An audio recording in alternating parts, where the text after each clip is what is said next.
सोचें, आपने व्हाट्सएप पर किसी को अपना नाम भेजा या इंस्टाग्राम पर किसी की पिक्चर को डबल टैप करके लाइक किया। आपको लगता है ना कि कंप्यूटर ने आपका नाम और वो लाइक सेव कर लिया। लेकिन अगर मैं आपसे कहूँ कि कंप्यूटर को कुछ नहीं पता कि आपका नाम क्या है, उस बेचारे के पास आपके नाम की स्पेलिंग सेव करने के लिए कोई दिमाग ही नहीं है। कंप्यूटर का हार्डवेयर सिर्फ बाइनरी डिजिट समझता है, यानी 0 और 1। अब आप सोचेंगे, हारिस भाई, ये 0 और 1 क्या कंप्यूटर के अंदर चिपका हुआ होता है? नहीं मेरे भाइयों, ये 0 और 1 असल में इलेक्ट्रिक करंट यानी बिजली का बहाव है। कंप्यूटर के अंदर अरबों छोटे छोटे माइक्रोस्कोपिक स्विचेस होते हैं, जिनको हम ट्रांजिस्टर्स कहते हैं। जब किसी स्विच में से करंट गुजरता है, यानी स्विच ऑन होता है, तो कंप्यूटर उसे 1 काउंटिंग समझता है। जब उस स्विच में से करंट रोक दिया जाता है, यानी स्विच ऑफ होता है, तो कंप्यूटर उसे 0 काउंटिंग समझता है।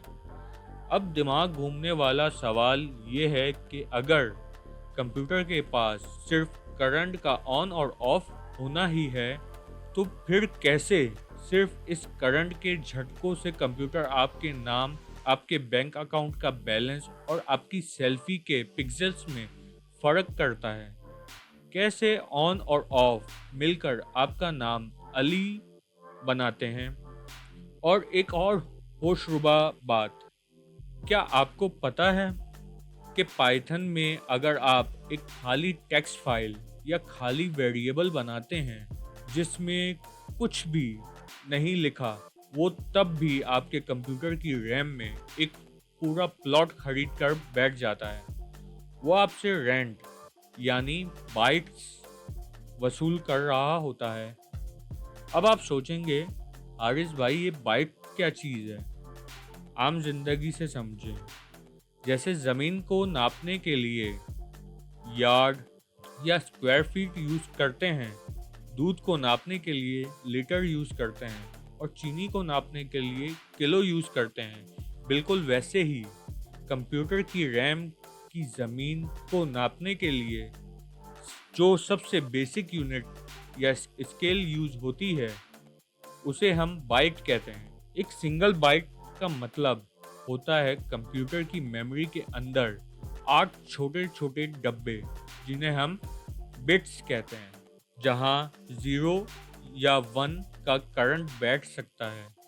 आसान लफ्जों में, जब आप कीबोर्ड से एक सिंगल कैरेक्टर जैसे लेटर ए या स्पेस टाइप करते हैं, तो कंप्यूटर की ज़मीन पर वो लगभग 1 बाइट की जगह घेर लेता है।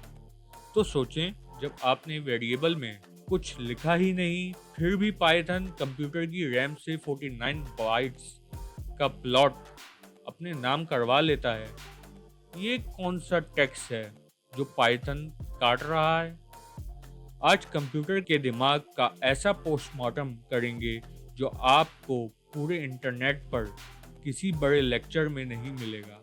आज हम खोलेंगे द असली science of data and memory real estate. अस्सलाम वालेकुम दोस्तों, मैं हूं हारिस शाहिद और आप देख रहे हैं कोड वेक्टर एआई, वो जगह जहां हम कोडिंग को रट्टा नहीं मारते बल्कि उसकी फिजिक्स समझते हैं। और आप नॉन प्रोग्रामर हैं, किसी और फील्ड से हैं, या थक हार कर टेक में स्विच कर रहे हैं, या एक स्टूडेंट हैं जो बोरिंग लेक्चर से परेशान है, तो आप बिल्कुल सही जगह आए हैं। इस मास्टर क्लास का हिस्सा बनने के लिए और कंप्यूटर के इन छुपे हुए सीक्रेट्स को लाइव कोड में मेरे साथ सीखने के लिए अभी के अभी नीचे दिए गए सब्सक्राइब बटन को प्रेस करें, लाइक दबाएं और हाँ, वो बेल आइकन ज़रूर प्रेस करना, ताकि जब अगली क्लास आए तो आपका दिमाग सबसे पहले अलर्ट हो। चलिए शुरू करते हैं बिल्कुल पहले स्टेप से। डेटा क्या है? इंटरनेट पर पढ़ाया जाता है, data is a collection of raw facts and figure. भाई, इस तरह पढ़ोगे तो नींद ही आएगी। अगर हम मॉडर्न डेटा साइंस और एआई फ्रेमवर्क का मेन कॉन्सेप्ट समझें तो टेक एक्सपर्ट्स कहते हैं कि डेटा असल में हमारी रियल वर्ल्ड ऑब्जर्वेशन, मतलब जो चीज़ें हम अपनी आम जिंदगी में देखते, नापते या महसूस करते हैं, उनकी एक डिजिटल कॉपी होती है। चलें अपनी आम जिंदगी की मिसाल लेते हैं। फर्ज करें आप अपने मोहल्ले की एक दुकान पर खड़े हैं। वहाँ क्या चल रहा है? किसी कस्टमर का नाम हारिस है। उसने कितने बिस्किट के पैकेट्स लिए? 5। बिस्किट की प्राइस क्या है? 25.5। क्या दुकान खुली है या बंद? ट्रू, मतलब हाँ। अब ये सारी बातें हैं, ये रियल वर्ल्ड की ऑब्जर्वेशंस हैं। जब ऐसी आम जिंदगी की हकीकत को हम कंप्यूटर के दिमाग को समझाने के लिए कीबोर्ड से टाइप करते हैं तो कंप्यूटर इस रियल वर्ल्ड इंफॉर्मेशन को रॉ बाइट्स यानी 0 और 1 में बदल कर अपने दिमाग यानी रैम में सेव कर लेता है। इसी को डेटा कहते हैं। अब यहाँ आता है सबसे बड़ा ट्विस्ट। कंप्यूटर इंसान की तरह अक्लमंद नहीं होता। अगर आप कंप्यूटर के सामने एक टेक्स्ट यानी हारिस और एक नंबर 5 को आपस में ऐड करने की कोशिश करेंगे तो कंप्यूटर का दिमाग घूम जाएगा और वो स्क्रीन पर एक बड़ा सा एरर शो कर देगा कि भाई, मैं अल्फ़ाबेट्स के अंदर मैथ का नंबर कैसे जोड़ूं। इसीलिए कंप्यूटर को हर डेटा को पहचानना पड़ता है। उसकी टाइप, मतलब किस्म क्या है। पाइथन ने हमारी आसानी के लिए एक पूरा बिल्टन इकोसिस्टम बनाया हुआ है जिसे हम कोर डेटा टाइप कहते हैं। आम जिंदगी में समझें, आपके किचन में अलग अलग डिब्बे होते हैं। चीनी का डिब्बा अलग, नमक का अलग और दूध रखने के लिए लिक्विड का बर्तन अलग। आप दूध को उस बर्तन में नहीं रख सकते जिसमें सुराख हो, सही है ना? बिल्कुल वैसे ही कंप्यूटर में हर डेटा के लिए अलग डब्बा होता है। पहला, न्यूमेरिक यानी नंबर्स का खानदान। इसमें दो बड़े भाई हैं, इंटीजर और फ्लोट। इंटीजर ये होते हैं बिल्कुल साफ और पूरे नंबर जिनमें कोई पॉइंट नहीं होता, जैसे आपकी एज 25 या टेम्परेचर -5।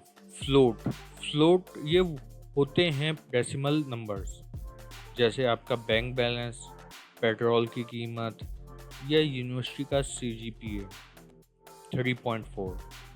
दूसरा है सीक्वेंस, लफ्ज़ों और एलिमेंट्स की लाइन। इसका आसान मतलब है एक के बाद एक आने वाली चीज़ों की लाइन या चेन। इसके 3 हेड मेंबर्स हैं, स्ट्रिंग, लिस्ट और टपल। अब ये स्ट्रिंग क्या होती है? ये होती है कैरेक्टर्स की एक चेन। जैसे जब आप कीबोर्ड से लिखते हैं कोड तो कंप्यूटर के लिए ये अलग अलग अल्फ़ाबेट्स हैं, एक लाइन में अपनी अपनी सीट पर बैठे हैं। लिस्ट, ये समझ लें आपके घर का सौदा शेल्फ का नुस्खा है। एक ही डब्बे में बहुत सारी चीज़ें एक लाइन में सेव हो जाती हैं, जैसे दूध, अंडा, ब्रेड। इसमें आप बाद में चीज़ें बदल भी सकते हैं। टपल, ये लिस्ट की तरह ही होता है, लेकिन एक दफ़ा जो लिख दिया वो पत्थर पर लकीर है। इसको आप बाद में चेंज नहीं कर सकते, जैसे आपके घर का परमानेंट एड्रेस। तीसरा है मैपिंग, यानी दुकान का रजिस्टर। इसमें आता है डिक्शनरी। इस रजिस्टर की खास बात ये है कि इसमें डेटा हमेशा जोड़ियों में बैठता है, जिसे हम की वैल्यू पेयर कहते हैं। जैसे रजिस्टर में लिखा हो आइटम, मोबाइल या प्राइस 500। चौथा है सेट टाइप, यानी यूनिक ग्रुप। इसमें आता है हमारा सेट, ये एक ऐसा वीआईपी डब्बा है जिसमें डुप्लीकेट चीज़ों की एंट्री बैन है। अगर आप एक सेट में 3 दफ़ा बिरयानी लिखेंगे तो ये डब्बा चालाकी से बाकी 2 को डिलीट कर देगा और सिर्फ एक ही दफ़ा काउंट करेगा। पांचवा है बूलियन यानी फैसला, हाँ या ना। इसको कोड में बूल लिखते हैं। इसके पास सिर्फ 2 ही ऑप्शन होते हैं, ट्रू या फॉल्स। ट्रू यानी बात बिल्कुल सच और फॉल्स यानी बात झूठ। छठा है बाइनरी टाइप्स यानी रॉ मशीन लैंग्वेज। इसमें आते हैं बाइट्स और बाइट एरे। ये वो डब्बा होता है जो डायरेक्ट कंप्यूटर के हार्डवेयर के बहुत करीब होता है। इसमें इमेजेस, वीडियोस या फाइल्स का रॉ बाइनरी फॉर्मेट स्टोर किया जाता है जो आम इंसान नहीं पढ़ सकता। सातवां है नोन टाइप यानी एब्सोल्यूट एम्प्टी स्पेस। इस पूरे खानदान में सिर्फ एक ही मेंबर होता है जिसे हम कहते हैं नन। इसका मतलब ये नहीं है कि अंदर 0 लिखा है। इसका मतलब है कि डब्बा अंदर से बिल्कुल खाली है, उसमें हवा भी नहीं है, वैक्यूम है।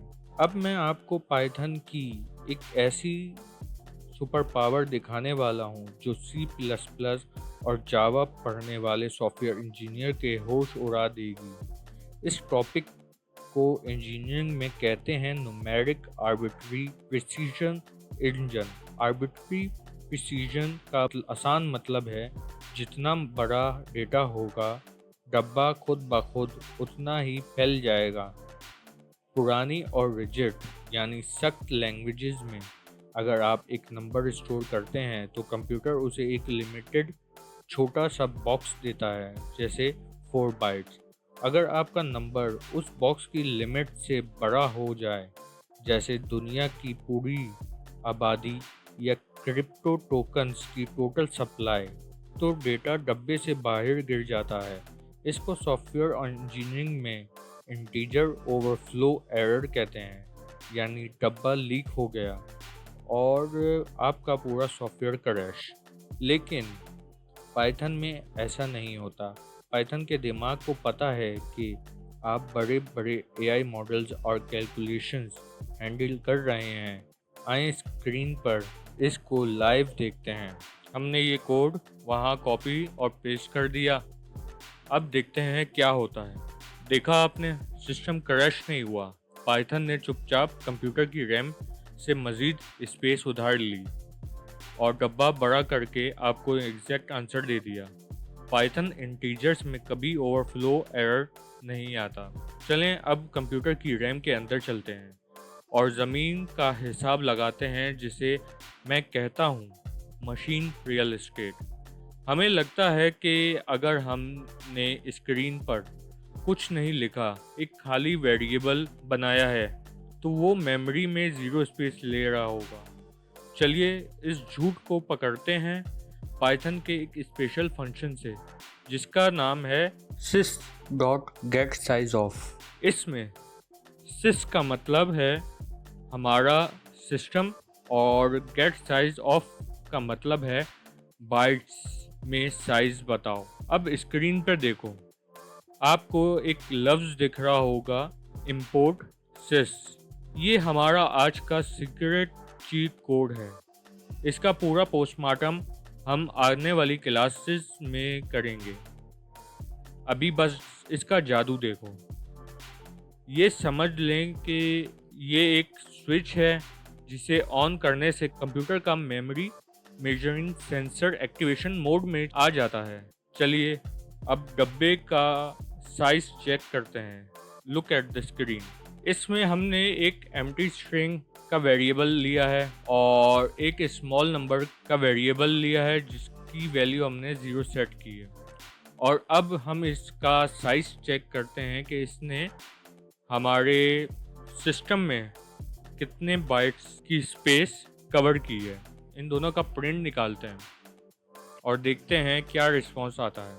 इसमें आप देख सकते हैं कि जो खाली स्ट्रिंग था उसने 41 बिट ले रही है और 0 नंबर ये 28 बिट्स। जब कुछ लिखा ही नहीं तो ये किस चीज़ का टेक्स्ट काट रहा है? पाइथन। इसको आम जिंदगी से समझें। अगर आप बाजार से एक बिल्कुल नया खाली रजिस्टर खरीदते हैं तो क्या उसका वज़न ज़ीरो होता है? नहीं ना। उसका अपना प्लास्टिक का कवर, उसकी बाइंडिंग और उसके एम्प्टी पेजेस का अपना एक वज़न, ओवरहेड कॉस्ट होता है, चाहे आपने अंदर एक लफ्ज़ भी ना लिखा हो। एग्जैक्ट इसी तरह पाइथन जब रैम में कोई भी डब्बा बनाता है तो वो बैकग्राउंड में उसके साथ बहुत सारी एक्स्ट्रा इन्फॉर्मेशन अटैच करता है, जैसे उसकी टाइप क्या है, उसको मैनेज कैसे करना है। इस मैनेजमेंट के खर्चे को सॉफ्टवेयर इंजीनियरिंग में मेमोरी ओवरहेड कहते हैं। अब आते हैं आज के आखिरी और सबसे एडवांस कॉन्सेप्ट पर, जिसे कहते हैं टाइप हिंट्स या एनोटेशन। एनोटेशन का आसान मतलब होता है किसी चीज़ पर लेबल लगाना या इशारा देना। जब आप बड़ी आईटी कंपनीज या मॉडर्न एंटरप्राइज कोड देखोगे तो वहाँ वेरिएबल्स आपको बिल्कुल ऐसे प्रोफेशनल अंदाज में लिखे हुए मिलेंगे, जैसे age colon integer equal to 25, name colon string equal to Haris. आप सोचोगे वाह हारिस भाई, हमने वेरिएबल के आगे कॉलन इंटीजर और कॉलन स्ट्रिंग लगा दिया, अब कंप्यूटर इस डब्बे में इंटीजर या स्ट्रिंग के अलावा कुछ और डालने ही नहीं देगा। लेकिन यहाँ एक बहुत बड़ा पैराडॉक्स है। पैराडॉक्स का मतलब होता है जो दिखता है वो होता नहीं। पाइथन असल में डायनेमिकली टाइप्ड लैंग्वेज है। डायनेमिक का मतलब है वो जो वक्त के साथ रंग बदल सके। पाइथन का मेन इंजन इन लेबल्स को ठुकरा देता है, बिल्कुल इग्नोर कर देता है। ये सिर्फ आपके कोड एडिटर यानी VS कोड या कोई भी के लिए होता है, ताकि कोडिंग करते वक्त वो आपके छोटे मोटे हिंट्स आपको दिखा सके। एक्चुअल रन टाइम पर पाइथन अपनी मर्जी का मालिक है।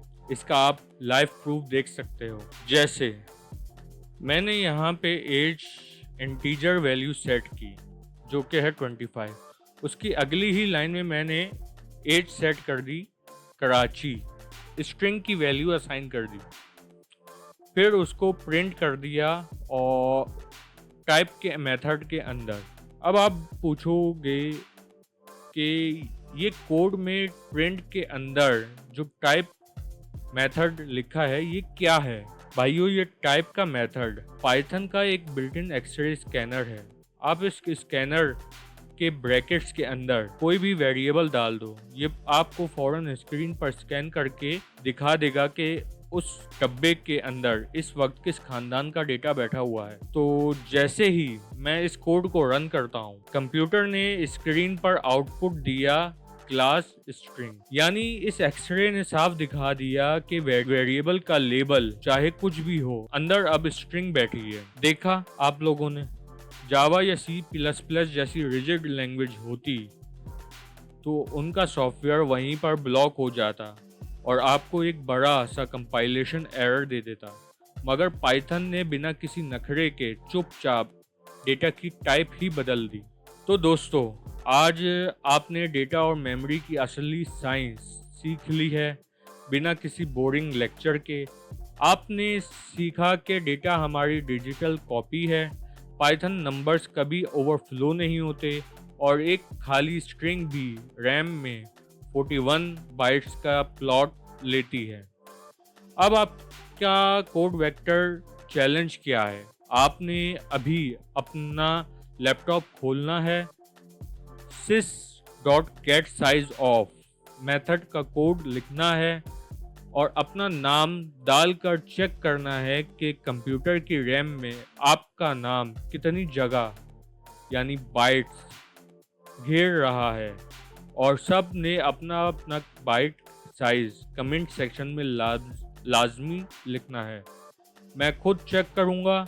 वीडियो पसंद आई तो दोस्तों के साथ शेयर करें, चैनल को सब्सक्राइब लाजमी करना, लाइक करें और बेल आइकन प्रेस करना मत भूलना। मिलते हैं अगली क्लास में, जहां हम वेरिएबल्स का असली पोस्टमार्टम करेंगे, आईडी फंक्शन से रैम का लाइव एड्रेस ट्रेस करेंगे। तब तक के लिए keep coding, keep building with code vector AI. Allah Hafiz.